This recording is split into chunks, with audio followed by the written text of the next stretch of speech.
Hoje vamos estudar sobre 1 Tessalonicenses, capítulo 3. Se você procurar, nós temos mais episódios, mais estudos no livro de Tessalonicenses, 1 Tessalonicenses, caso você queira aprender um pouco mais. Vamos estudar sobre 1 Tessalonicenses, o capítulo 3. Eu tenho uma filha milagre de 7 anos de idade, a Alissa, e eu me lembro que quando a Alissa nasceu, por anos, me acompanhou um certo temor de que alguma coisa pudesse acontecer comigo, como eu moro aqui em Houston, Texas, e não tenho assim familiares, ou é diferente de você, quando você tem a sua mãe, seus irmãos que estão próximos. Acho que porque eu não tenho nenhum parente assim próximo, então eu carregava aquele temor de que alguma coisa pudesse acontecer comigo, com meu esposo, e que a minha filha pudesse ficar sozinha, porque como é que ele iria sobreviver? Ela ainda precisava de alguém que pudesse dar comida, dar alimento, dar mamadeira, trocar as fraldas, trocar roupas. E à medida que ela foi crescendo, e hoje eu vejo a independência dela, que já sabe comer sozinha, já se troca, já faz as suas escolhas, já se comunica. Então hoje eu tenho essa tranquilidade de que ela vai caminhando em direção à independência dela, né? Mas é interessante que quando nós estudamos aqui essa carta do apóstolo Paulo aos Tessalonicenses, nós vemos exatamente isso acontecer. O apóstolo Paulo, ele vai para uma viagem missionária, a segunda viagem missionária. Ele estava indo, na verdade, para a Ásia, mas ele foi impedido de ir para a Ásia. Ele vai então para a Macedônia, para a cidade de Tessalônica. Ele vai com Silas e com Timóteo. Então ele prega ali naquela cidade por 3 sábados na sinagoga, e depois disso, ele é expulso da cidade pelos judeus radicais. E Paulo vai para a cidade de Bereia, prega lá, é perseguido outra vez, mas Paulo trazia uma angústia terrível no seu coração, porque ele deixou aqueles bebês espirituais para trás. Então ele tinha essa preocupação do que estava acontecendo com seus bebês, com seus filhos espirituais ali na cidade de Tessalônica. Então nessa carta aqui, o que acontece? Paulo estava tão angustiado, ele estava em Atenas agora, então ele envia Timóteo, que era um jovem pastor missionário, para que pudesse ir para supervisionar o que estava acontecendo na cidade, na igreja de Tessalônica, e também para ensinar para eles algumas coisas que ele pensava que havia faltado quando ele os ensinou lá quando esteve presente. E então, o que aconteceu? Paulo, então, envia Timóteo, e vamos ver agora Timóteo trazendo essas notícias para Paulo.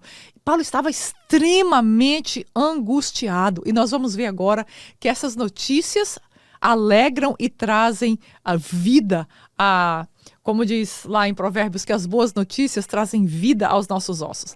Então vamos ler no livro de 1 Tessalonicenses, no capítulo 3, o verso 4 e 5, que diz assim: quando estávamos com vocês, já lhes dizíamos que seríamos perseguidos, o que realmente aconteceu com vocês também.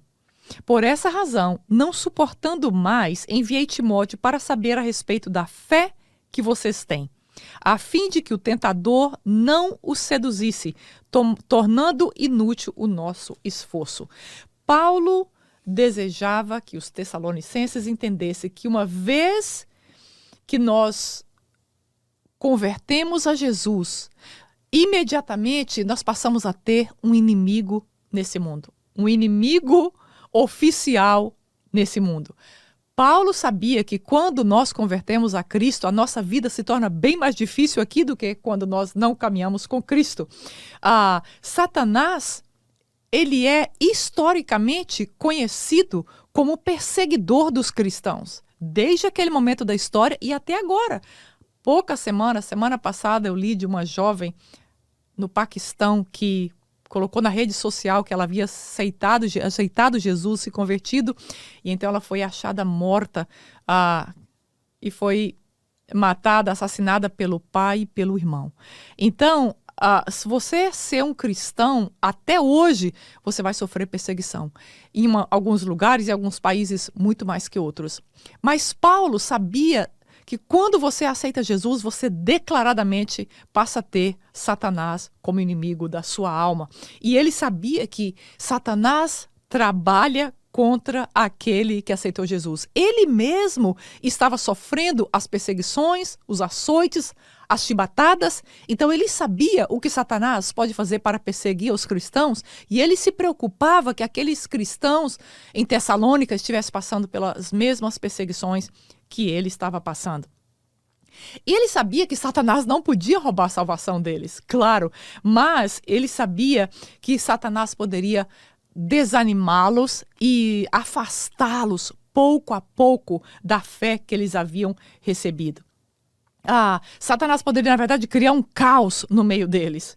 E, como cristãos, nós precisamos considerar isto todos os dias, que existe um inimigo trabalhando para destruir os cristãos e o testemunho deles.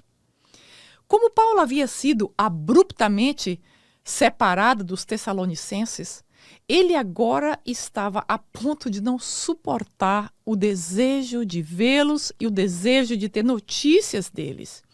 Então, é impressionante como Paulo confia em Timóteo aqui para trazer um report, para trazer uma informação completa e também para prover ensinamento e encorajamento espiritual para os tessalonicenses.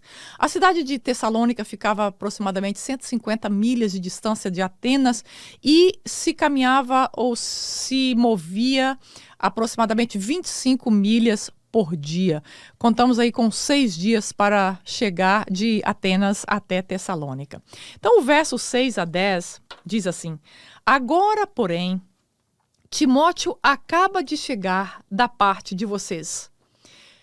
Da ideia que ele recebe a notícia e já começa a escrever a carta, né?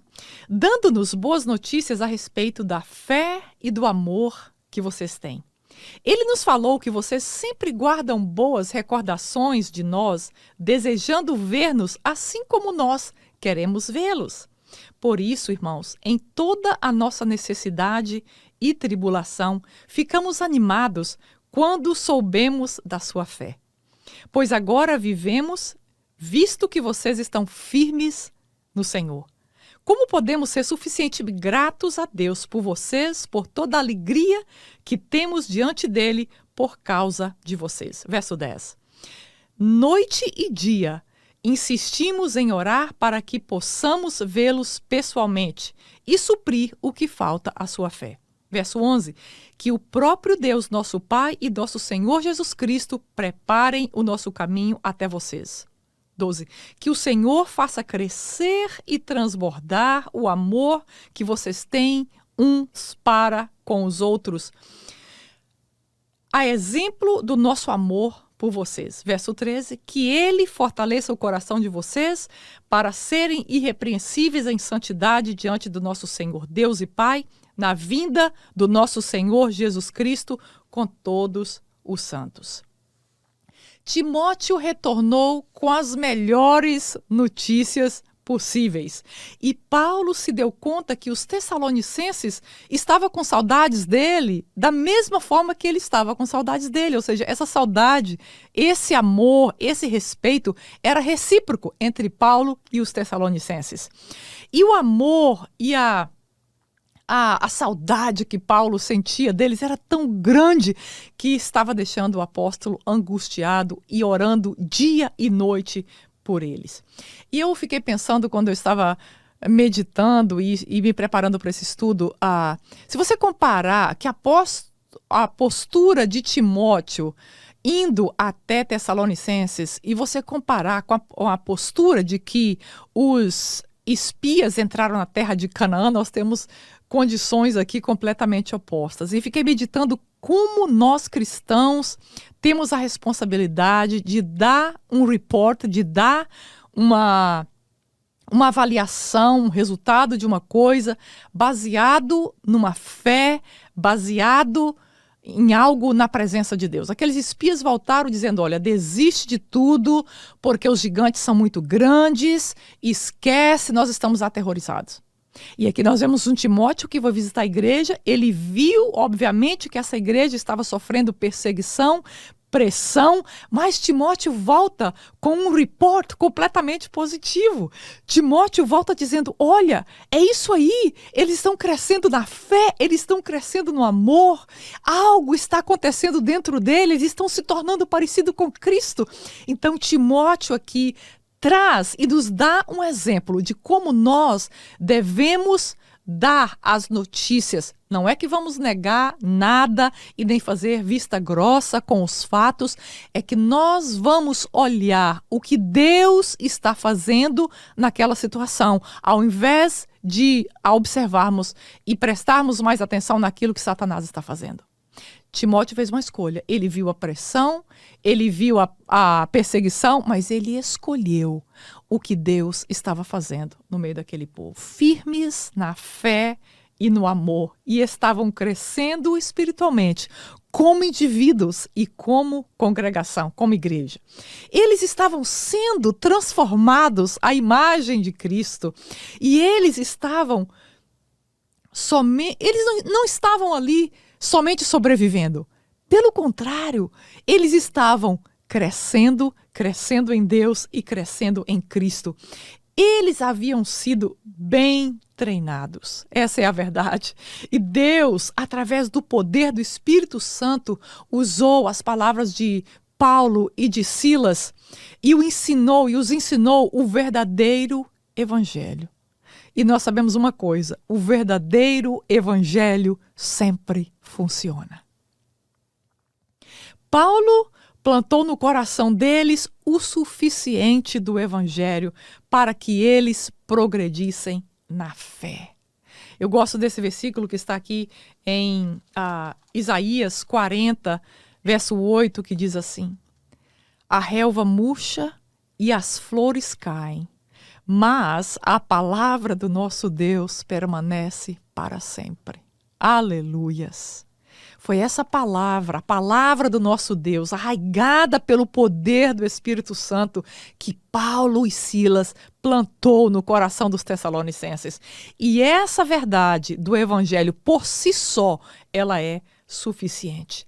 A palavra de Deus se levanta e permanece para sempre. E agora, a notícia que Timóteo traz reaviva o espírito do apóstolo Paulo, que estava abatido e angustiado por aqueles novos crentes. Vemos aqui um Paulo espiritual e emocional. Eu fico pensando e meditando naquele Saulo, quando era um fariseu de coração duro, que perseguia os cristãos, com a espada na mão, matando os cristãos.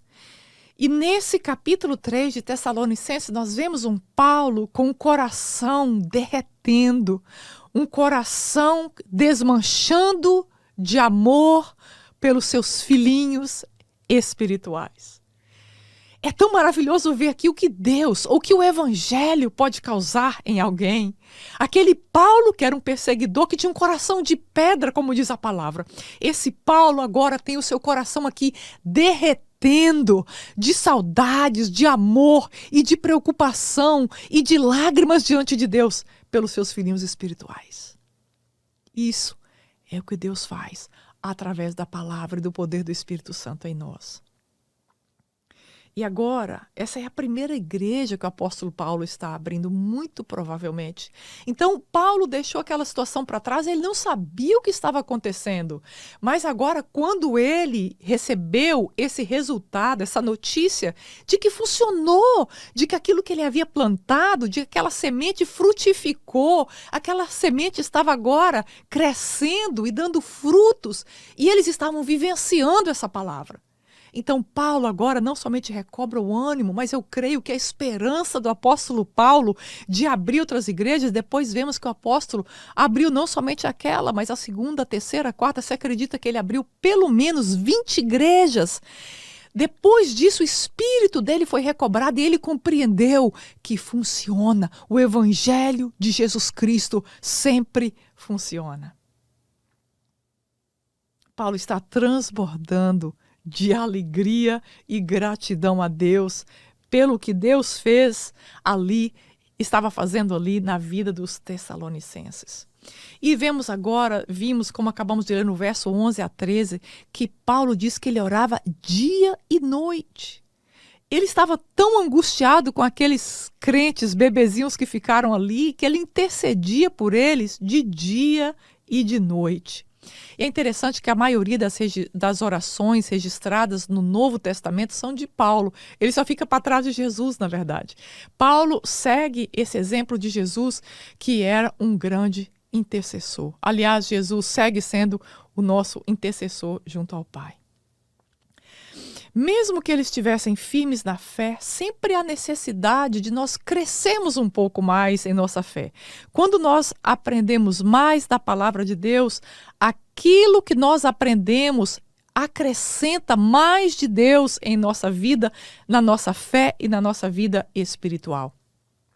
Então Paulo ora aqui e diz que Deus, que o Senhor faça crescer e transbordar aquela semente que já estava plantada. Ora, só cresce e transborda algo que já foi plantado, correto? Então, quando eles receberam essa mensagem, essa palavra de Deus, Paulo agora vinha orando para que essa semente pudesse crescer, para que agora eles pudessem transbordar.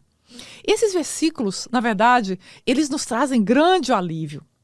Porque eu vou ler novamente esse versículo, verso 12 e 13 diz assim: que o Senhor faça crescer e transbordar o amor que vocês têm uns para com os outros e para com todos, o exemplo do nosso amor por vocês. Então, o que Paulo está dizendo aqui? Que esse amor, ele deve crescer e ele deve transbordar. E eu creio e pude encontrar nesse texto um alívio para nós. Porque muitas vezes, nós sabemos que nós precisamos amar mais do que nós amamos. Pelo menos, eu desejo amar muitas vezes. Deus me ensina a amar mais do que eu estou amando. E às vezes nós encontramos pessoas que é difícil amarmos. Então nós oramos, Deus, me ensina mais essa pessoa. E aqui nesse texto eu encontrei e me alegrei com isso, que é o próprio Deus quem acrescenta esse amor em nossos corações. É o próprio Deus quem faz transbordar esse amor em nossos corações. Então, quando nós amamos o nosso irmão, quando nós amamos aquelas pessoas que são difíceis de ser amadas, nós amamos não por nós mesmos, mas é Cristo que habita em mim que vai amar aquela pessoa. Então, Deus, ele tem esse poder, nós vemos Paulo orando isso pelos Tessalonicenses, para que este amor cresça, para que o amor de Deus, que é o amor ágape, ele transborde nas nossas vidas, assim como Paulo orava pelos Tessalonicenses. O Senhor é a fonte de crescimento e é a fonte do transbordar o amor dele mesmo em nós. O amor dessa oração de Paulo, como já falamos, é o amor ágape, o amor de Deus. É o amor que nós sentimos pelo outro, é o amor que Deus sentiu pelo mundo, que está lá em João 3,16. Esse mesmo amor que nós vemos Deus amando o mundo, aqui nós estamos aprendendo nesse episódio de que Deus faz esse amor crescer e transbordar dentro de nós. E que amor é esse, Elia? Esse é o amor com que Jesus amou, que é o amor sacrificial. É o amor que considera o outro antes de nós mesmos. O amor perdoador que não guarda nenhum rancor. O amor que chora com os que choram. Paulo desejava que a luz dos Tessalonicenses brilhassem através do amor que eles demonstravam não somente pelos irmãos em Cristo, mas por todas as pessoas. Então nós encontramos aqui que na noite, aquela noite, uma noite antes de Jesus ser crucificado, Jesus estava ali naquela casa, no segundo andar, tomando a ceia com os discípulos. Lembra quando na noite, mesma noite que Jesus é traído, na noite que Jesus lava os pés dos discípulos? Então Jesus diz ali para os discípulos, eu imagino, as coisas mais importantes. Então vamos ver Jesus no livro de João 13:35, ele diz o seguinte nessa última noite para os discípulos: com isso, todos saberão que vocês são meus discípulos, se vocês amarem uns aos outros. Mais uma vez. Com isso, todos saberão que vocês são meus discípulos, se vocês amarem uns aos outros. Está em João 13:35. Não é o que nós vestimos, não é o que nós falamos, não é a performance que nós fazemos, mas a forma como nós amamos as pessoas nos distingue dos demais e nos identifica como discípulo de Jesus. E foram essas palavras dele mesmo. O verso 13 também tem uma lição muito importante para nós, que diz assim: que ele fortaleça o coração de vocês para serem irrepreensíveis em santidade diante de nosso Deus e Pai, na vinda do nosso Senhor Jesus Cristo com todos os santos. Paulo orou que o Senhor faça crescer e abundar o amor. Falamos agora há pouco, lembra? Para que eles fossem irrepreensíveis em santidade em Deus. Esses dois versículos estão completamente conectados. Se você observar e ler com atenção esse texto, você vai observar que a palavra amor e a palavra santidade estão completamente conectados. Ele está dizendo, eu estou orando para que esse amor cresça e assim você seja irrepreensível na santidade de Deus. Ou seja, ele está nos dizendo, quanto mais amor de Deus nós temos na nossa vida, mais nós temos santidade de Deus na nossa vida. Nós tendemos a pensar que ser santo é uma pessoa que não peca, ser santo é uma pessoa que é completamente imóvel, que não faz nada. E aqui nós temos a resposta. Se nós desejamos ser uma pessoa santa, uma pessoa que anda em santidade, nós precisamos deixar e pedir a Deus que o amor dele cresça e transborde nas nossas vidas. Quanto mais o amor de Deus flui na minha vida, mais eu sou uma pessoa santa. É isso que Paulo está dizendo aos Tessalonicenses. A santidade de Deus em nossa vida é equivalente à quantidade do amor de Deus em nossas vidas. A santidade de Deus em nossa vida, repetindo, é equivalente ao amor de Deus em nossa vida. Quanto mais amamos o amor ágape, mais santos somos aos olhos de Deus, de Jesus e do mundo. Eu posso amar por mim mesma? Não. Isso é e precisa ser uma obra de Deus dentro de nós.